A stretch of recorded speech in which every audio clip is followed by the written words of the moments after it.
কাদের জিলানী হয়েছেন বাবা একটা ফল খাইছিল পানিতে ভাইসা যায় এই ফল খাই আব্দুল কাদের জিলানীর বাবা পাগল অস্থির হয়ে গেলেন কার গাছের ফল আমি খাইলাম আমি তো বাগানের মালিকের অনুমতি নাই দৌড় শুরু করলেন খুঁজতে খুঁজতে তিনি পেয়ে গেলেন নদীর পাড়ে একটা বাগান ওই বাগানের মালিকের কাছে যায় বলেন চাচা আমি আপনার বাগানের ফল পানিতে ভাইসা যায় পেটের ক্ষুধা খেয়ে ফেলেছি এখানে না এখান থেকে আরো কয়েক মাইল দূরে এখন আমি চিন্তা করে দেখলাম ফলের মালিক তো আমি না মালিক তো আপনি আমি তো মালিকের অনুমতি ছাড়া তার গাছের ফল খাইছি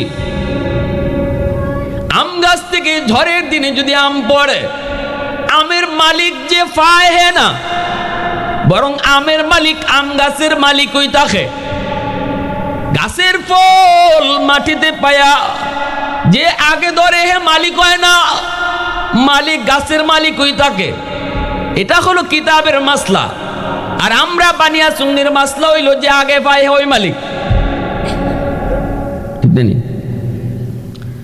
ইতার লাগে আমি আমের দিন দেখছি ছোট বাচ্চাদের সাথে চাচা বুড়া দাদারাও দৌড় মারে আম পড়ছে যখন তখন দেখি বুড়া দাদারাও দৌড় দেয় এটা আমরা তবিয়তের সাথে মিলিয়ে গেছি এটা আমরা বুঝি না বেটা যদি আটত না পারে লাঠি দিয়ে ভোট দেয় তাও যদি আম পড়ার আওয়াজ পায় একটা দৌড় কিন্তু আই হয়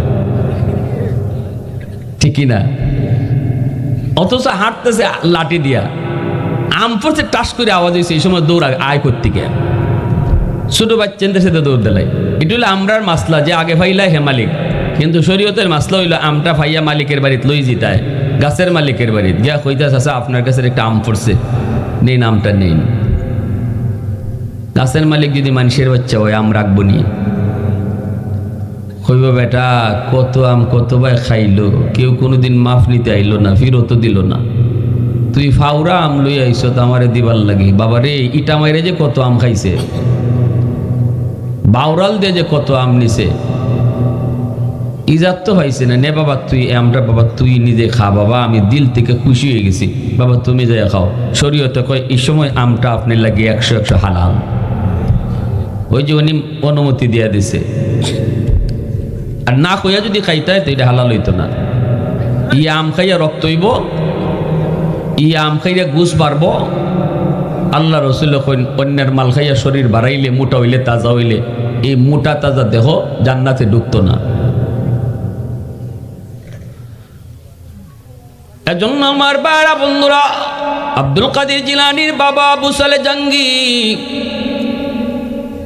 মালিককে যা বলেন মালিক এই আমটা আমি তো খেয়ে ফেলেছি ফলটা তো খেয়ে ফেলেছি এখন তো আমি বুঝতেছি আমি বহুত বড় অন্যায় করে ফেলেছি আমি তো পেটের ক্ষুধায় অস্থির ছিলাম এবার আপনি আমারে মাফ করেন আমাকে আপনি মাফ করেন আমাকে আপনি মাফ করেন বাগানের মালিক মনে মনে কয় কত আম কতজনে না জিগায় খাইল কেউ কোনোদিন মাপ নিতে আইল না কত যুবক একসাথে আয়া আমার চোখের সামনে গাছ থেকে ফাইরা খাইল আমি ডরে ভয়েও কিছু বললাম না এই যুবক এটা কেমন যুবক দিলের ভিতরে তার আল্লাহর ভয় কি পরিমাণ গো সাথে সাথে ভিতরে যায় বিবিকে বলতেছে বিবি ও বিবি এমন এক ছেলে আজকে আমাদের বাড়িতে এসেছে যার দিলের ভিতরে আল্লাহ পাকের ভয় দিলের ভিতরে আল্লাহর প্রেম দিলের ভিতরে আখিরাতের ভয় আমাদের একটা মেয়ে আছে উপযুক্ত আমাদের আর কোনো সন্তান নাই একমাত্র মেয়ে সন্তান বিবি গো আমাদের মেয়েটাও বড় দিনদার উপযুক্ত একটা ছেলে পাওয়ার জন্য আমরা তো চাইরো ভাই তালাশ করি কিন্তু পাই না ছেলে তো আল্লাহ আমাদের ঘরে ফাটায় দিছে চাওয়ার মতো চাইলে আল্লাহ কিন্তু ফাটায় দেয় ঠিক না নি কেমনে বলে এমনি কয় ঠিক আছে তাহলে এক কাম করো মেয়েটারে বিয়া দিলেই উনি আইসা বলতেছে বাবা তোমার আমের মাপ আমি দিব না জিলানির বাবা কয় মাপ যদি না দেন এখন আমি যাইমু কই? আপনি মাপ দেওয়াই লাগবে, আপনি যা বলবেন আমি তা মানব। বাগানের মালিক বলতেছে তাহলে আমার একটা মেয়ে আছে, এই মেয়েটাকে তুমি যদি বিয়ে করো তাহলেই তোমাকে মাফ করবো। আব্দুল কাদের জিলানির বাবা আবু সালে জঙ্গি কয় আমি রাজি। বাগানের মালিক বলতেছে বাবা রাজি পরেও আমার মেয়েটার কিন্তু অনেক সমস্যা আছে। মূলত বাগানের মালিক কিছু মিশা কথা কইয়া তার ইমানের পরীক্ষা নিতেছে। মিশা কথা কইয়া তার আল্লাহ বিতু আখিরাতের ফিকির, জাহান্নামের ভয় তার দিলের ভিতরে কি পরিমাণ, এটা পরীক্ষা নেওয়ার জন্য তিনি বলতেছে বাবা আমার মেয়েটা প্রথম নাম্বার সমস্যা হইল সে চোখে দেখে না, অন্ধ।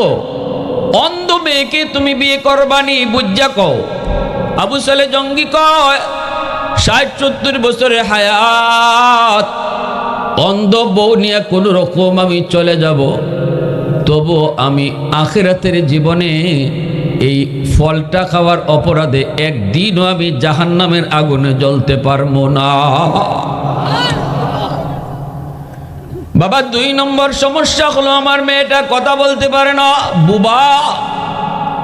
আবু সালে জঙ্গি কয় আমি তাও রাজি, আমার মেয়েটা কিন্তু হাঁটতে পারে না, লুলা। আবু সালে জঙ্গি কয় তাও রাজি। আওয়াজ দেখো না সুবহানাল্লাহ। চোখে দেখে না, কথা কইতে পারে না, আটতে পারে না, লুলা। এমন একটা বউ বিয়া কইরা করব কয়জনে? লুলা বেটায় লুলা বউ বিয়া করতে চায় না, অন্ধ যে হেও অন্ধ বউ আনতে চায় না। সেখানে আবু সালে জঙ্গি কয় আমি রাজি, যত সমস্যা হোক না কেন, কালো তো কালো, অন্ধকার রজনীর মতো কালো, সব কিছু তিনি মানেন। এরপরও তিনি বলেন আমি একদিনও জাহান্নামের আগুনে জ্বলতে রাজি না। সুবহানাল্লাহ, আমি পারবো না গো, জাহান্নামের আগুন আমি একদিনও জ্বলতে পারবো না। প্রয়োজনে ৬০ বছর ৭০ বছরের হায়াতের জীবন অন্ধ বউ নিয়া, বুবা বউ নিয়া, লুলা বউ নিয়ে আমি কাটায় দিব, আমি তার সেবা করব। যেখানে মানুষ বিয়া করে স্ত্রী তার স্বামীর সেবা করবে, হয়তো এখানে উল্টা হবে, আমি আমার বউয়ের সেবা করব, আমি তারে রান্না করে খাওয়াবো, আমি তারে তোলায় তোলায় খাওয়াবো। এত কিছু করতো আমি রাজি আছি, তবুও একদিনের জন্য জাহান্নামের আগুনে জ্বলতে রাজি না। তো আওয়াজ দেয়া কও না সুবহানাল্লাহ, আর একটু জোরে কও না সুবহানাল্লাহ। প্রশংসা করব কার? একটু আওয়াজ দিয়া কও না কার? वहदत की हिफाजत नहीं बेक़ुव्वत बाजू, वहदत की हिफाजत नहीं बेक़ुव्वत बाजू, आती नहीं कुछ कमी है अक़्ल खुदा दा, ऐ मर्द खुदा तुझको क़ुव्वत नहीं हासिल, जा बैठ किसी गार में अल्लाह को कर याद, जा बैठ किसी गार में अल्लाह का कर याद, ये सच है कि बातिल की तरफदार नहीं, गद्दार न समझो गम गद्दार नहीं, हाँ गद्दार न समझो गम गद्दार नहीं, हाँ। मुसलमाনের आवाज देखो अल्लाहु আকবার।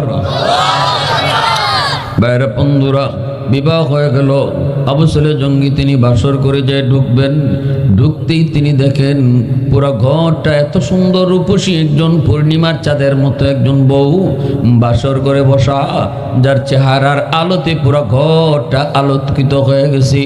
ভিতরে ঢুকতেই দেখেন মেয়েটা তার দিকে তাকাইছে, হরিণীর মতো ডাগর ডাগর চোখ, আর আওয়াজ দিয়া কয় আসসালামু আলাইকুম ওয়া রাহমাতুল্লাহ। আবু সালেহ জঙ্গি চিন্তায় পড়ে গেলেন, পেরেশান, আর কদম তার সামনে যায় না। জায়গার মধ্যেই তিনি দাঁড়িয়ে গেলেন। জায়গার মধ্যেই দাঁড়িয়ে তিনি পিছনের দিকে ব্যাক করতেছেন আর ভয় পাইতেছেন, আমি কি ভুলে কারো ঘরে ঢুকে পড়লাম কিনা, আমি কি অন্য কারো মেয়ের ঘরে ঢুকে পড়ছি কিনা, নাকি ভুলে আমার ঘরে কেউ চলে এসেছে। দৌড় দিয়ে তিনি বের হয়ে আসলেন। আয়েশা বলতেছেন, বাবা হয়তো আপনারা ভুল করেছেন, নয় আমি ভুল করেছি, হয়তো আপনারা ভুল করছেন, নয়তো আমি ভুল করেছি, আমি মনে হয় অন্য কারো মেয়ের ঘরে ঢুকে পড়ছি। এই কথা বলতেই বাবা বলতেছে, শ্বশুর বলতেছে, বাজান কেন এমন বলো? কয়, আপনি তো বলেছেন কালো, আমি তো দেখতেছি পূর্ণিমার চাঁদের মতো। আপনি তো বলেছেন চোখ নেই, আমি তো দেখলাম বড় বড় ডাগর ডাগর চোখ। আপনি তো বললেন কথা বলতে পারে না, কিন্তু সে তো আমাকে সুন্দর করে সালাম দিল। হয়তো আমি ভুল করেছি, মনে হয় আমি ভুল করেছি, অন্য কারো ঘরে ঢুকে পড়েছি, নয়তো আমার রুমে অন্য কোনো মেয়ে ঢুকে পড়েছে। তখনই শ্বশুরজি বলতেছে, বাজার কেউ ঢুকে নাই, তুমিও ভুল করো নাই। সুবহানাল্লাহ। যারে তুমি দেখছো সেই তোমার স্ত্রী, সেই তোমার বৈধ স্ত্রী। তাহলে আপনি যে এত কিছু বললেন, কয়ের কারণ হলো, এক নম্বর, আমি তোমার পরীক্ষা নিয়েছি, তুমি কি লুবে পইরা বিয়া করতেছো, নাকি আখেরাতে জাহান্নামের আযাব ডরায়া ভর তুমি বিয়া করতেছো। তুমি কি আমার সম্পদ দেখে বিয়া করো, নাকি আল্লাহর আযাব থেকে বাঁচার জন্য তুমি বিয়ে করো। এটা পরীক্ষা নেওয়ার জন্য এমন কইছি। তবে এমন কোয়ার পিছনেও কিছু কারণ রয়েছে। আমার মেয়েটা চোখে দেখে না, এর অর্থ হলো বেগানা পুরুষ কোনো দিন আমার মেয়েটা বালেগ হওয়ার পর থেকে দেখে নাই, যার কারণে আমি কইছি চোখে দেখে না। কথা বলতে পারে না এজন্য বলেছি, কারণ আমার মেয়েটা বালেগ হওয়ার পর থেকে বাপ মা ছাড়া কারোর সাথে কথা বলে নাই, এজন্য বলছি কথা বলতে পারে না। লোলা কইছে এজন্য বালেগ হওয়ার পর থেকে আমার পর্দার বাহিরে কোথাও যায় নাই, এজন্য কইছে হাঁটতেও পারে না। এমন একজন বাবা, এমন একজন মা, যেই বাবা হারাম একটা ফল, যেই ফলটা তার মালিকের অনুমতি ছিল না, ওই ফলের মাপ নেওয়ার জন্য তিনি যায়া লোলা ল্যাংরা অন্ধ জানার পরও বিয়া করলেন। আল্লাহ পাক ওই বাবার গর্ভ থেকে আব্দুল কাদের জিলানীর জন্ম দিছে। আওয়াজ দিয়ে কও না সুবহানাল্লাহ। আর আমি সুদ খায়া ঘুষ খায়া হারাম টাকা গড়ে ঢুকাইয়া যদি কই আব্দুল কাদের জিলানী হইতো আমার ফুত হইব? হ্যাঁ, আরেকজনের মাল, আরেকজনের সম্পদ চিটারি করে বাটপারি করে চলতেছি, খাইতেছি, আর হুজুরের কাছে গিয়া খালি লম্বা লম্বা দোয়া চাই, হুজুর দোয়া করেন আমার ফুটটা যেন মঈনুদ্দিন চিশতি হয়ে জায়গা। হুজুরের দোয়া এখানে কাম হইতো না। ঘরের ভিতরে আপনি সুদের টাকা ঢুকাইলেন, রহমতের দরজা বন্ধ। ঘরের ভিতরে সুদের টাকা, ঘুষের টাকা ঢুকাইলেন, চিটারি বাটপারির টাকা ঢুকাইলেন, ধোঁকাবাজির টাকা ঢুকাইলেন, বন্ধ গিয়া জমির আইল কাটলেন। ক্ষেতের আইল কাটার অভ্যাস আসেনি না নেই? আরেকজনের জমির পানি আইলের নিচ দিয়ে ফুটা করে নেওয়ানোর অভ্যাস বাঙালির আসেনি না নেই?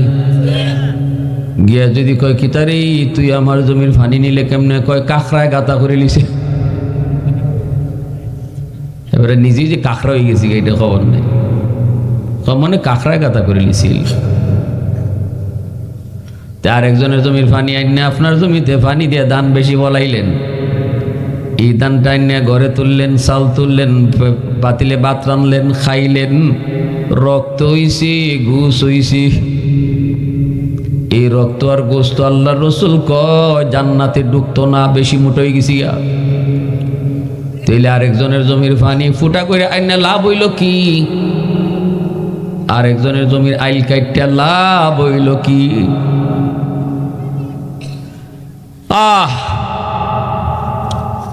যেই করে হারাম টাকা ঢুকে এই করে রহমত আয় না। এখনকার যুগে তো মা বোনেরা এরাও পর্যন্ত সুদে টাকা লাগাইলায়। আগে তো আমরা দেখতাম খালি ধনীরা সুদে টাকা লাগাইতো, এখন তো রিক্সাওয়ালার বউয়েও টাকা সুদে লাগায়।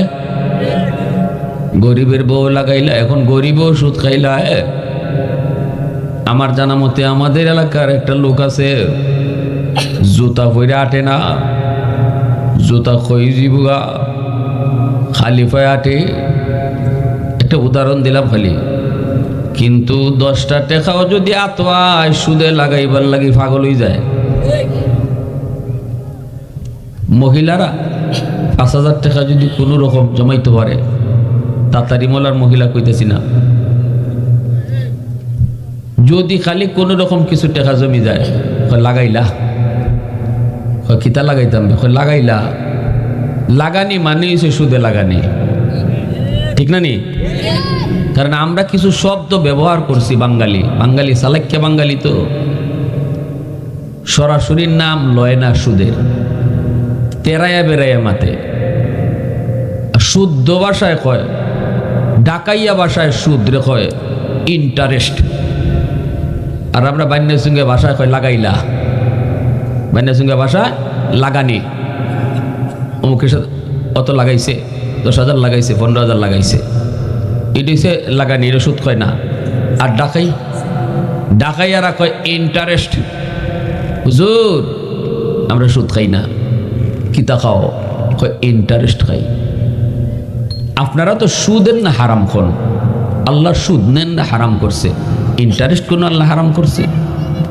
তা আমি কইলাম জিনিস তো একটাই। জিনিস একটাই সেদিকে দিয়েছে, নাম বদলাইছি না। আমি কিন্তু নাম বদলাইলেই যদি জিনিস বদলে জায়গা, তে কালা কুত্তারে কালা ছাগল কইয়া জব করে খাইলাম দেখি।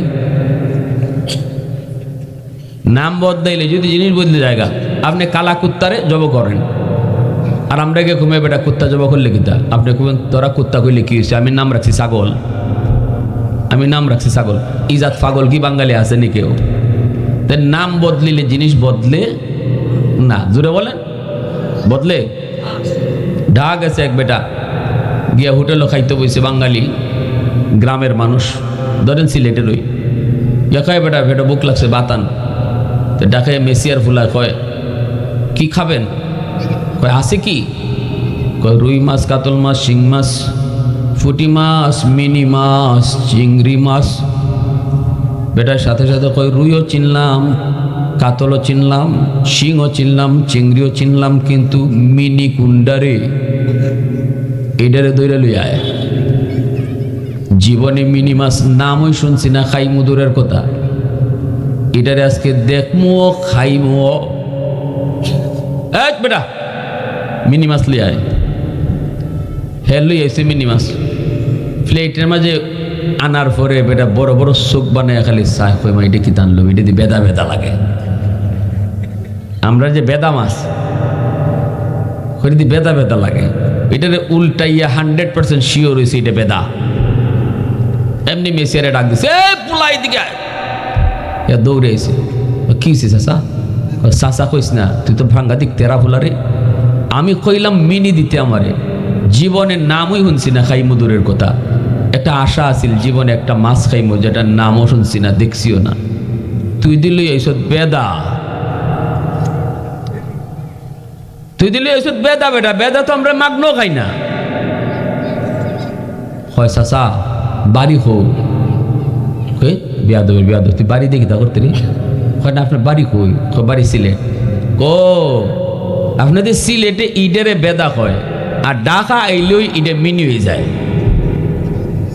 মাছ একটা ওই মাছ, তখন এই চাচায় এই বেদা খায় আর কয়, বেদা রে তুই তো বড় চালাক রে, বান্যাসুন থাকতে তুই বেদা আসলে, আর ডাকা আই ওই নাম বদলাইলিস, তোরে খাইবার লাগে, তুই তো বড় চালাক রে। এই কথা কইয়া বেদা খায়। তো শুনছেন দেখি আপনি নাম যে বদলিল, মাছ কি বদলিছে নি? বান্যাসুন বেদা, ডাকা মিনি মিনি, এই দুই নাম বদলিছে, জিনিস বদলিছে। যারা সুদরে ইন্টারেস্ট কই আর নাম বদলাইছো, নাফাক নাফাক ওই নাম যতই বদলাও, ঠিক কিনা? নাম বদলাইলে নাফাক নাফাক থেকে ফাঁক হয় না, নাফাক নাফাক হই তাকে নাম যতই বদলাও। ঘুষ হালাল না হারাম? এটা তো গ্রাম অঞ্চলে ঘুষ কম চলে, তবে চলে এক জায়গা, বিচার ফানছেই তো জানি না এই এলাকাতে আছে কিনা। বিচার ফানসাই তো ঘুষ চলেনি না চলে না? ফানসাই তো যাইবার আগেও কয় চাচা নেও 500 টাকা ফয়েন ধরাই দিও। আর মানুষও জানে এই বিচারকে যে টেহা খাইয়া যে কথা কইন, টেকা না দিলে তাই ফয়েন বাইর হয় না। তো বেচারা বিচারক বইয়া ফয়েন উল্টা মারে। মানুষের সামনে হে কইব কেমনে যে 500 যে দিছে? কয় চাচা ফাঁসে কিতা কয়, ফাঁক পাঞ্জাতন কয় আর কি, ফাঁসে। তখন চাচায় কয় কি করব তোর ফাঁসে, ঠেলায় নে 10-এ। এটার মানে বুঝছেন নি? হ্যাঁ, এটা তো বুঝছি নিছে। এটা মানে হয়েছে তুই বেটা যখন দিয়ে গেছ 500, এরপরে লই আইছে 1000। তা আমি ফাঁসের কথা কইব না 10-এর কথা কইব? এই ধরনের সুদের ঘুষ খাইয়া যারা বিচার আচারও যাইতেছেন, ফিটো তেল দিয়ে কবরে যাইবা। কারণ আল্লাহ হাসরের মাঠে জিগাইব, বান্দা তোরে আলাদা একটা নিয়ামত দিছিলাম, সবাই পঞ্চায়েত করতে পারতো না। আলাদা কিছু বিবেক দিছি, এই বিবেকটা কোন কাজে লাগাইছ? 500 টাকা দিয়ে বেচছ না 1000 টাকা দিয়ে বেচছ? একটু আমি আল্লাহর কাছে কইয়ে যা। এটা তো 10 জনের ছিল না, তোরে যে জ্ঞানটা দিছি। এই ঘুষটার, এই সুদ, এই ঘুষের নাম রাখছে স্পিড মানি। স্পিড মানি। আমি ওই দিন এই নামটা পাইছি। আমার একজন বক্তব্য এয়ারপোর্টে কথা প্রসঙ্গে বলতেছে, হুজুর সুদের নাম তো ইন্টারেস্ট, ঘুষের নাম কি জানেননি? আমি না ভাই, ঘুষের নাম তো জানি না। বাঙালি কিন্তু ঘুষের নামও বদলাই লিছে, কারণ আল্লাহ যেহেতু সুদ ঘুষ হারাম করছে, আর আপনারা খালি ওয়াজও করেন খালি সুদ আর ঘুষ। তখন এরা সুদের নাম শুনলে এরা গায়ে লাগে না, দূর হুজুরে তো সুদের কথা কইছে, আমি তো ইন্টারেস্ট খাই। আর যে ঘুষ খায় এও ঘুষের নাম বদলাইয়া আরেক নাম রাখছে। এখন ঘুষের কথা কইলে হেরো গাত লাগে না। আমি কইলাম কি জাত নাম? নাম হইল স্পিড মানি। আমি কইলি স্পিড মানি, এটা মানে কি? কইটা বুঝছেন না? এটা হইল স্পিড, এর অর্থ হইল গতি। স্পিড মানে গতি নানি, স্পিডে চালাইছে, বাস খুব স্পিডে মানে গতি দিয়ে চালাইছে। আর মানি মানে টেকা, যে টেকায় কামের গতি বাড়ায়। আপনি টেবিলও ফাইল পড়ে রয়েছে অফিসারে, লড়েও না সরেও না, ফাইল জাগাতেই পড়া। টেবিলের নিচ দেখালে আপনি 500 টাকা অফিসারে দিচ্ছেন, এমনি আপনি ফাইলে দৌড় মারছে। ঠিক আছে নি? ওইটার নাম হলো স্পিড মানি। যে টেকায় ফাইলটা দৌড়ায়, যে টেকায় কামরে তাড়াতাড়ি করে, এটা হইল ঘুষ। এটা হইল বেটা বো বেটা হ্যাঁ কই ইতা কিতা হুজুরে ওয়াজ করে কি স্পিড মানি আর স্পিড মানি শুরু করছে। এই নাম যতবার আমরা বদলাইতেছি, জিনিস কিন্তু একই থাকতেছে, ঠিক না? এজন্য ভাইরা, হারাম টাকা ঘরে যারা ঢুকাইতেছো, রহমতের দরজা বন্ধ হয়ে গেছে। এজন্য আজকে গরিবের ঘরেও শান্তি নাই, রিক্সাওয়ালার বউর সাথেও শান্তি নাই। ধনীর ঘরে তো নাই, গরিবের ঘরেও নাই। কারণ হলো গরিব যে ঘরের মধ্যে সুদে টাকা লাগাবে, হারাম টাকা ঘরে ঢুকবে, ওই ঘরে কখনো রহমত ঢুকবে না, রহমতের দরজা বন্ধ। এইবার হুজুরে পানি ফোড়া দেয়, পানি ফোড়া ঘরে ঢুকে না। হুজুরের পানি ফোড়া তো কোরআন তেলাওয়াত কিন্তু রহমতের দরজা ছাড়া ঢুকে না, গজবের দরজা দিয়ে তেলাওয়াত ঢুকবে না।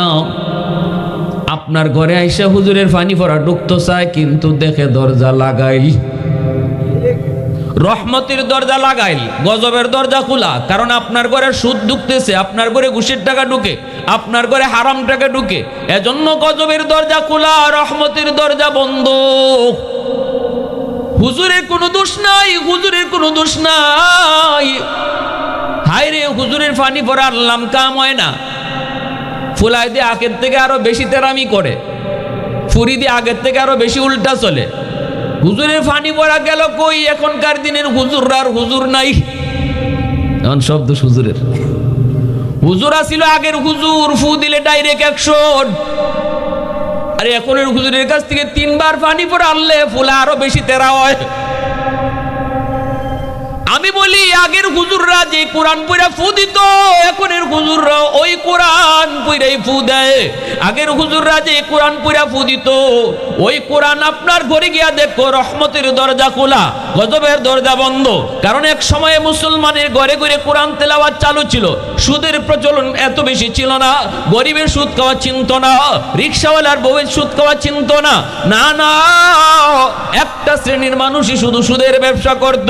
কিন্তু আজকে সমাজে রন্ধ্রে রন্ধ্রে সুদ ঢুকে যাওয়ার কারণে গরিবের ঘরেও রহমতের দরজা বন্ধ হয়ে গেছে। আগের যুগের হুজুরদের পানি পড়ায় কাম হইতো, কারণ মুসলমানের ঘরে রহমতের দরজা বন্ধ থাকতো না, রহমতের দরজা খোলা থাকতো। ফজরের পরে কোরআন তেলাওয়াতের আওয়াজ শোনা যাইত, মাগরিবের পরেও কোরআন তেলাওয়াতের আওয়াজ শোনা যাইত, রহমতের দরজা তাদের খোলা ছিল। হুজুরের পানি পড়াও যায় রহমতের দরজা দিয়া ঢুকতো। আর এখনের হুজুরদের পানি পড়া যায় ঢুকতে চায়, কিন্তু যা দেখে আপনার ঘরের রহমতের দরজা বন্ধ, গজবের দরজা খোলা। গজবের দরজা দিয়ে কখনো কোরআন তেলাওয়াত ঢুকবে না, গজবের দরজা দিয়ে কখনো পানি পড়া যায় ঢুকবে না। এজন্যই তো ভাইরা বলতেছিলাম, এ ভাই মনে রাখবেন, হারাম টাকা ঘরে ঢুকায় যারা সন্তান লালন পালন করো, এই সন্তান কিন্তু কিয়ামতের ময়দানে বিন্দু পরিমাণও তোমার পক্ষে কথা বলবে না। যে হারাম টাকা ঘরে ঢুকাইয়া বউরে তুমি খাওয়াইতেছো পালতেছো, এই বউ কিন্তু হাসরের মাঠে তোমার পক্ষে কথা বলবে না, বরং আল্লাহর সামনে কইব, মালিক আমি কিছু জানি না, আমি কিছু জানি না। আমি কি আমার স্বামীরে কইছি নাকি সুদের টাকা ঘরে আইনে ঢুকাই আমরা খাওয়াইতো? আমি কি আমার স্বামীরে কইছি নাকি সুদের টাকা দিয়ে আমার স্বর্ণ কিনে দিত, আমার ঈদের পোশাক কিনে দিত? কেন সে কিনলো আমি জানি না। এইভাবে মা বাবা, ভাই বোন, স্বামী স্ত্রী, সন্তান কেউ কারো পক্ষে কথা বলবে না, সবাই শুধু নিজেকে নিয়ে ব্যস্ত থাকবে। আল্লাহর সামনে শুধু একটা কথাই বলবে, ইয়া নফসি ইয়া নফসি ইয়া নফসি ইয়া নফসি। আল্লাহ আমার স্বামীর ব্যাপারে আমারে কিছু জিগায়ও না, আমি আমারে নিয়ে চিন্তিত। ছেলেকে আল্লাহ আমার বাপের বিষয়ে আমারে কিছু জিগায়ও না, বাপরিকে জিগাও, বাপি কিতা করছে, আমি আমারে নিয়ে চিন্তিত। সন্তানের ব্যাপারে আমারে কিছু জিগায়ও না, আমি আমাকে নিয়ে চিন্তিত। ইয়াউমা ইয়াফিরুল মারউ মিন আখিহি ওয়া উম্মিহি ওয়া আবিহি ওয়া সাহিবাতিহি ওয়া বানিহি। আল্লাহ পাক নিজেই বলেছে, প্রত্যেকে নিজেকে নিজে নিয়ে পেরেশান থাকবে, পেরেশান থাকবে। কিয়ামতের ময়দান বিন্দু পরিমাণ কেউ কাউকে দরদ দেখাবে না, কেউ কাউকে বিন্দু পরিমাণ মায়া দেখাবে না। আল্লাহর রসুল কিয়ামতের ময়দানে রসুল বলেন, আমি মেরাজের রজনীতে আমি যখন জান্নাত জাহান্নাম দেখলাম, তখন আমি দেখলাম জাহান্নামের ভিতরে একদল মানুষ, পেটের ভিতরে সাপ ভরা। আমি দেখেছি বুতুনহুম কাল বুয়ুত ফিহাল হাইয়াত তুরা মিন খারিজ বুতুনিহিম। আমি দেখেছি ওই মানুষগুলার পেট ভরা সাপ, এই সাপ পায়খানার রাস্তা দিয়ে বের হইতেছে। আমি দেখেছি ওই সাপগুলি তার নাকের ছিদ্র দিয়ে বের হইতেছে। আমি দেখেছি তার বডির ছিদ্র দিয়ে সাপ বাইরিতেছে। আমি জিব্রাইলকে বললাম, ভাই জিব্রাইল, মানহা উলা, ভাই জিব্রাইল এরা কারা? জিব্রাইল আমিন বলে, নবী গো, এরা হা উলাই আকালাতুর রিবা, এরা আপনার উম্মতের ভিতরে যারা সুদখোর ছিল, যারা সুদের টাকা লাগাইতো, যারা সুদের টাকা আনতো, যারা সুদের সাক্ষী থাকতো, যারা সুদের লেনদেন লেখতো, এই চার দল। এরা পেট ভরা সাপ, নাকের ছিদ্র, বডির ছিদ্র দিয়া সাপ বেরিতেছে। আল্লাহ রসুল বলেন, জাহান্নামের ভিতরে অনেক প্রকারের শাস্তি আছে, তবে অপমানজনক শাস্তি হলো সুদখোরের শাস্তি। তো আছে সবার, কিন্তু সুদখোরের শাস্তিটা হলো অপমানজনক শাস্তি। রসুল আরো বলেন, আমি দেখেছি রক্তের নদীর মধ্যে তারা সাঁতরাইতেছে, কুল কিনারা পায় না, কিনারে আসা মাত্রই একজন ফেরেশতা অনেক বড় পাথর নিয়ে তার মাথার মধ্যে আঘাত করে, সাথে সাথে আবার সাগরের মাঝখানে যায়, আবার হাবুডুবু খায় রক্তের সাগরে। কে গো? জিব্রাইল। নবী গো, এরা সুদখোর, এরা সুদের ব্যবসা করতো, সুদের টাকা লাগাইতো, সুদের টাকা আনতো। গরিবে কইব হুজুর সুদ করে সারা তো এখন কেউ টাকা দেয় না, আমি তো বিপদে পড়েছি, আমার টাকার প্রয়োজন, কেউ তো কর্জা দেয় না। আমি বলি কর্জা সমাজে উঠে যাওয়ার পিছনেও কারণ আমি নিজেই। আমাদের সমাজে কর্জা উঠে গেছে, কারণ হলো কর্জা টাকা কেউ নিলে এটা ফেরত দিতে মন চায় না। কর্জার ভিতরে 18 গুণ বেশি সওয়াব, দানের চেয়ে 18 গুণ বেশি সওয়াব করজ দেওয়া।